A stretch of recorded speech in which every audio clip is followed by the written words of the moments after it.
for joining us. We're really excited today to be joined with us Dariya, who is a student at U of T, and she's won an incredible achievement award that we wanted to share with you guys, just to bring a little bit more hope and positivity in this crazy time. So, introducing Dariya Darvin, who is a newcomer to the country. She immigrated to Canada with her family in 2015.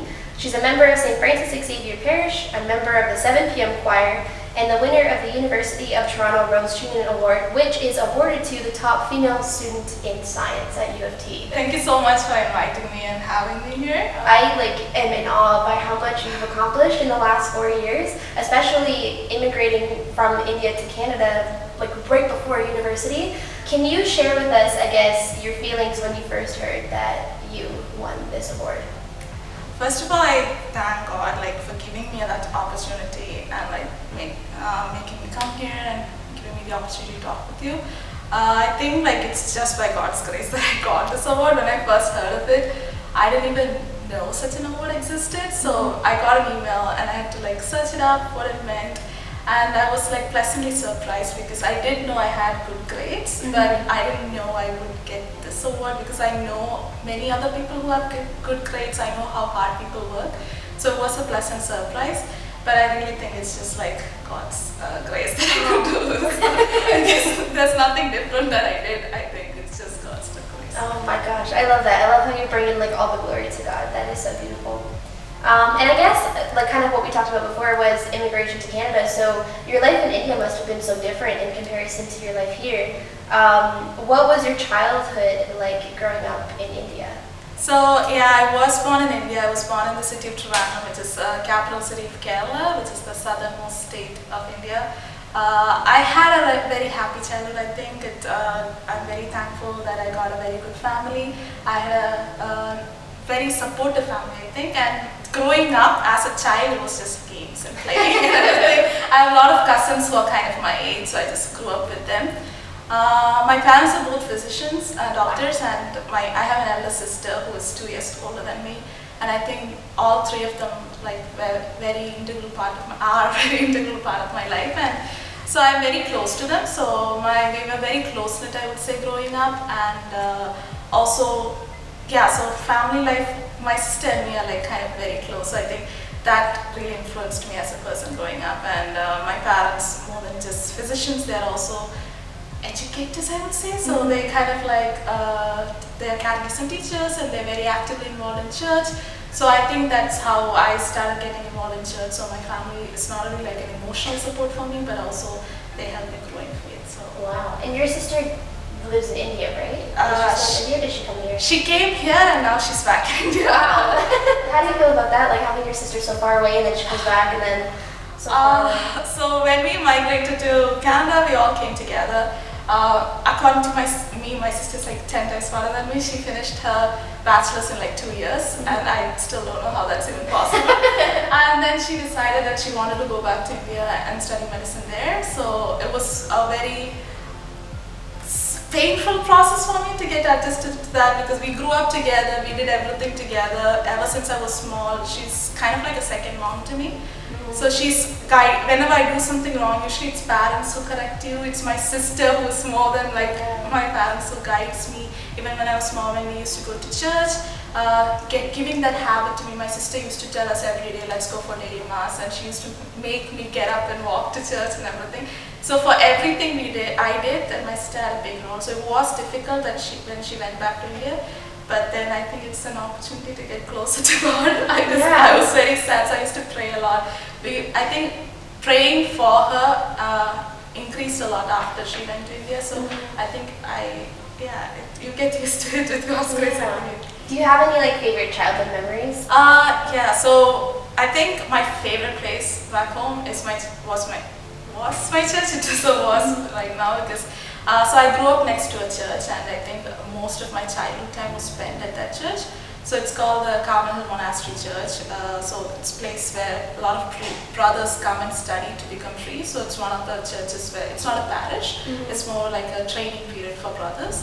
So most of my fun memories, be it, as I said, I used to go for daily mass with my sister, and after mass we used to play with the children outside. And I think I already mentioned my parents were catechism teachers there. My dad used to take classes for the brothers studying in the seminary. So we were quite close to the priests and brothers, yeah.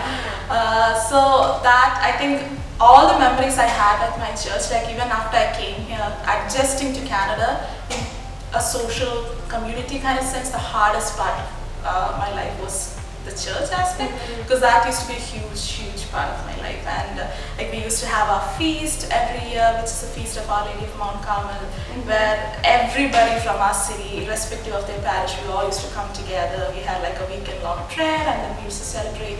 So, and most of my friends were from my church too, so I think most of my favorite childhood memories are like associated to that place. So yeah, I miss my church. And I guess kind of related to that, most families, typically you hear that like they move their family from one country to another when their kids are so young. But you were in such a like monumental transition of your life where you just came out of high school, you graduated, and then you came here for university. So like right into university, as soon as you come to Canada, what was that like? Like, did you have any expectations? Was that like nerve-wracking for you? So technically I didn't finish high school in India when I came. It was actually worse than finishing and coming, I think, because I was midway grade 12. So I think I had 4 more months until my final exams in India, but that's when we migrated here. So when I came here, I had not finished high school, so I had to enroll in school system here, and I didn't know anything. We don't have much family here, so this was all very new for me. I didn't know how the system worked. So it was very nerve-wracking in the beginning. So, but the decision to come here was not taken lightly. Like we had prayed over it a lot. It was after we had lots of people praying for us over this topic. So we had this belief that when we came here, it was first excitement because it's all new. I had never seen snow before, so it snowed the day I came. So I was super excited. So that excitement was there, but slowly it became very stressful. But then what I think kept us going was we strongly believed, since we had prayed over it and come, that it was God's plan for us, so that belief was there.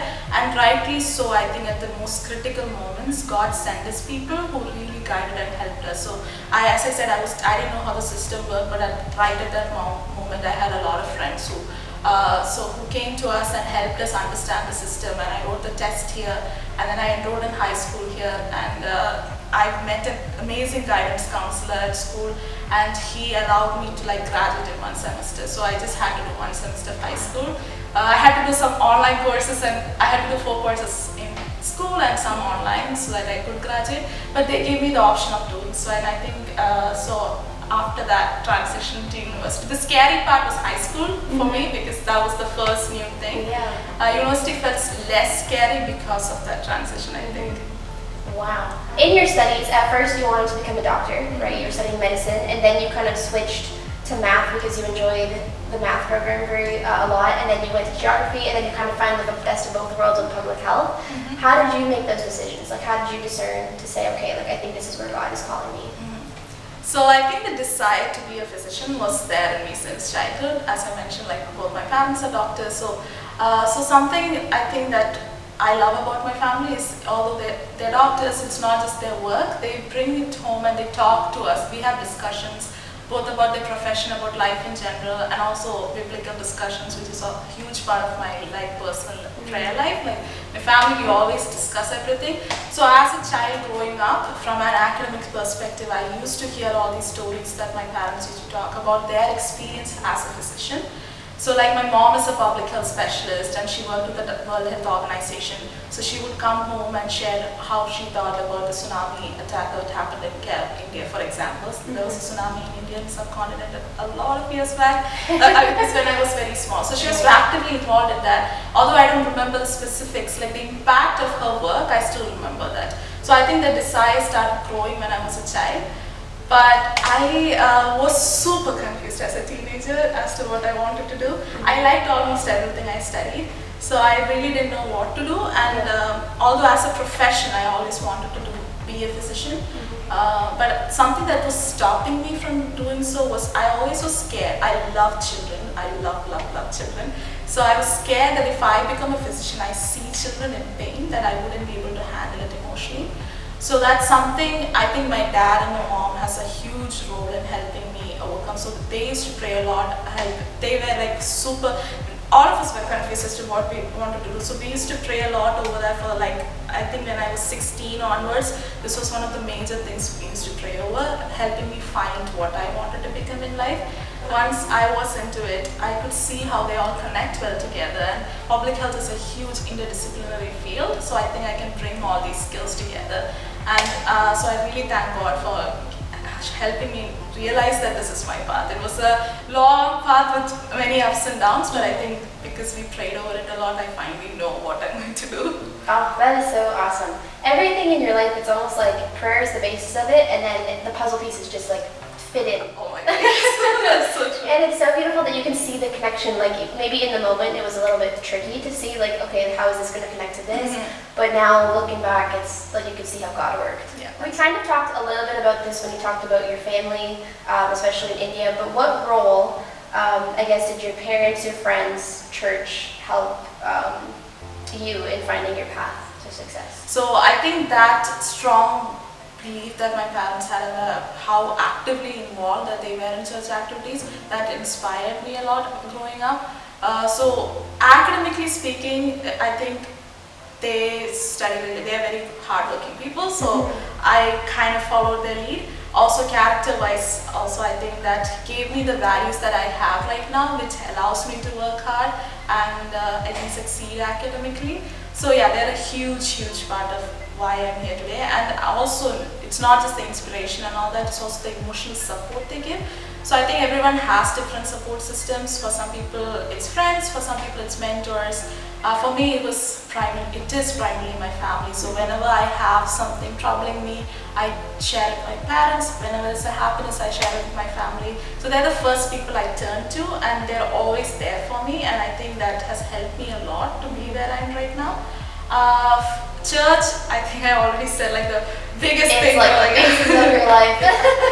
Like almost all my memories back home are tied to my church. Everyone I know, most people I know are tied to my church. I also grew up in a Catholic school, Catholic girls' only school, so even there we used to go for mass all the time. So even through there I have a lot of church-related memories. So just the values that were taught to me, I think that who I am right now, it's a lot of things were taught to me through church. So obviously church had a huge role in who I am right now. For friends, I think it's a very tricky thing. Like when you choose friends, when I was growing up, I was first very scared of choosing the wrong friends and all that as a preteen. But I think if we pray over it a lot and having the right kind of friends is very helpful. After coming to university here, in India I had a lot of friendships, but after coming here it was new, so I really felt like a fish out of the sea. And finding the right friends, I'm very thankful to God that He gave me the right friends at the right time. I think because if you find people who share the same struggles as you, who know what you're talking about, that's very different. So at university right now, I have a lot of friends. We are all in math and we really connect with each other. We all share a passion for math and we do math together all the time. And it's also the social life. We go out and eat all the time and we love playing board games. So we play board games all the time. So they can be very supportive in like academic success. They can help you. You can help them. So it's like a two-way process. And also to have like a good social life, which is very stress relief. Also to find a community, I think it's very important to find a community that you can pray with, which I think university, contrary to what I thought and most people I know think, university does give a lot of opportunities for that. And I think if you are strong in your belief, then there are very good friends you can meet. I saw so many people who believed in God and who inspired me to like grow in my faith at university, like and all the clubs we have, the Catholic club and this mass at university, which I wouldn't have known before. How, I guess maybe when you experienced it in university, if you ever experienced like a desolation in your faith, or either like you had doubts, or like when you were struggling with your relationship with God, how did you overcome that? Yeah, so that did happen. I think for me, personally, how that happened a lot is I was too busy for God, and that's how I think I turned away from God. So when people think of turning away from God at university, different images come based on media. But for me personally, it was very different. It is not that I loved God less or anything. It's just that I was involved in so many things. I felt I was too busy, and I could see that it was going, like my relationship was decreasing. And I think my family was very, very instrumental in helping me realize that. So whenever they feel I'm going too much away from God, my family will just give me a reality check. They're like, nice. pause. They'll be like, okay, why are you doing all this? What is the purpose of your studying? Like they always tell me that the reason I can study well is just to grace from God. It's just, I didn't, it's not my own achievement. It's just God gave me the ability to study well. So I have to use it for the glory of God. This is something I've been taught since childhood. So whenever that happened, I think my parents recognized that very well, and they would give me a reality check of, I think you need to pause and you need to reflect, because I think the whole purpose of why we are doing this is getting lost.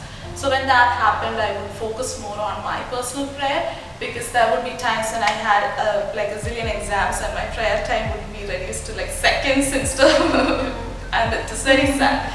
So I would keep time aside consciously. I would be like, okay, I will say this prayer before I go to bed, no matter what happens, no matter what time it is. So I had to force my prayer time to embrace my personal prayer time, and to read the Bible more and to get involved in activities more. So another thing I do is I am in the choir because I do like singing. Also, it's more than, I don't think I'm a great singer.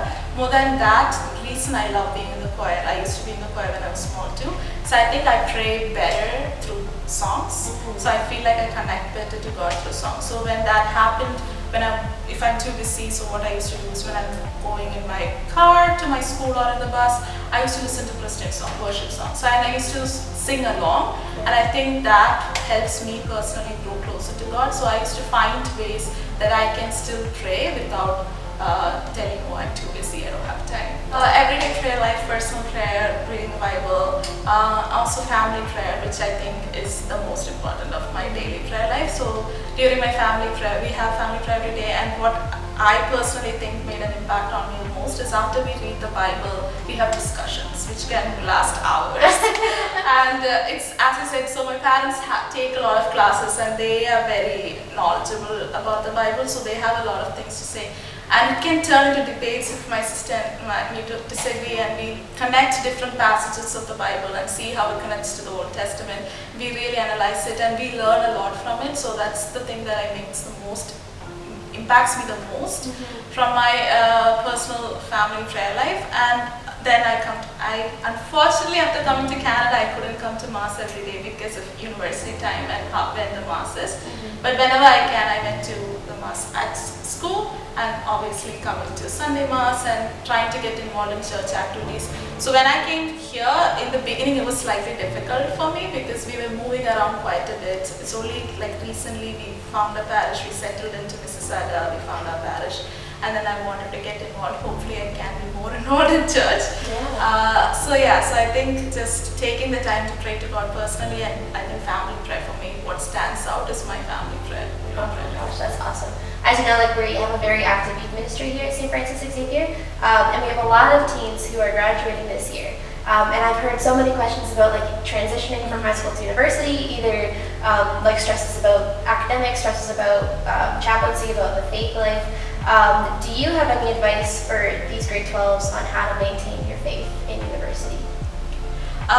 Going into university, actually even coming to Canada, for me personally, I was very worried about how life would be. Would I be able to, can I say certain things? Will people judge me if I say certain things? That was a big worry for me. And will I miss out on social life, that was just as 18 years old, that was one of the concerns I had. And I think the biggest advice I can say is just stay strong in your belief. Like I think that's very important. So I used to pray to God a lot to help me stay strong. That's not easy in the beginning, just to tell people that you're not comfortable with certain things because of what you believe. But I think at university, which I didn't know before, is people respect your beliefs. If you say strongly that I don't agree with something, people respect that. And I think that's the best thing you can do for it. And there are two aspects to this. One is your belief will not be lost. Second, you can make an impact to others. So growing up, I was always taught that how as a Christian, when I go out into a community, that I'm a representative of Christ wherever I go, especially among people who don't believe in Christ. So when I came here, and most of my friends right now, they are non-Christians or they believe in other gods. So there's a mix of our friends. So I've always been taught with awareness that we represent Christ wherever we go. So having that awareness, I think, will help. And so obviously you can't do it on your own. It's very difficult. You have to pray a lot to get that. But I think how it can make an impact is, an example I can think of is I don't swear. I don't use swear words, and that's something I was scared of when I came here, because I think swearing is fairly common among students here. Even in high school, I used to hear that a lot. So when I went to university, I was very scared about that. Not my profs, my TAs were swearing, people in positions were swearing, and I really didn't want to incorporate that into my language. So I prayed over it a lot, and I think I got the courage to tell people, even to like some profs and TAs, I was to say, can you please not swear, because I'm not comfortable with it because of my belief. It was hard in the beginning because you're new and people are gonna be like, oh, what's wrong with this person? Yeah. But I think if you keep doing that, you will find friends who respect that. I've had my fair share of failures. There were times when I was feeling desperate and I felt I was not doing good enough, and there were really times when I questioned, what am I even doing right now? But at that time, I think what kept me going is my faith. And my mom used to tell me about the story of talents, about how God gives talents to different people, and you're expected to multiply it and use it for the glory of God. So when I felt down, I kept going, thinking I have the ability to study. So a lot of people don't have that. A lot of people are talented in different aspects. This is my talent. So if I'm not using it to the fullest, it is a sin of omission. So I kept going, and I used to pray over that a lot. So that helped me study better, I think. There were times when I didn't get the grades I wanted, and some courses didn't work out the way I wanted. But things that I did differently from others, I would say, is just I learned from the mistake, and I prayed a lot over that, and I tried to keep going with the help of God. Like I really used that opportunity to pray more, and I think that's probably why sometimes that happened to me. It's like I go away from God, and God's like, no, come back to me. So I think that's needed too. But yes, university it's difficult for everyone. I think it's important to reach out for help also. And a great aspect of that is using the resources. University has so many resources. Unfortunately, not everyone uses that enough. So I think just knowing when to ask for help, you're not alone. Like nobody's alone in this. If you think you're struggling, everyone else around is probably struggling. That's a really good point. You're not at all alone. So just recognizing that you can reach out for help, making your own support system. For me, it was my family, but also at university, I had friends, I had mentors who I could reach out to, and they used to guide me whenever I was confused as to what course I should take, or how I should go further. I used to go have conversations with them, and I think that really helped me. I just love what you said about how it looks like it's all like perfect on the outside, and it looks like everything went smoothly and everything was good, but you still had those struggles and you still went through those difficulties.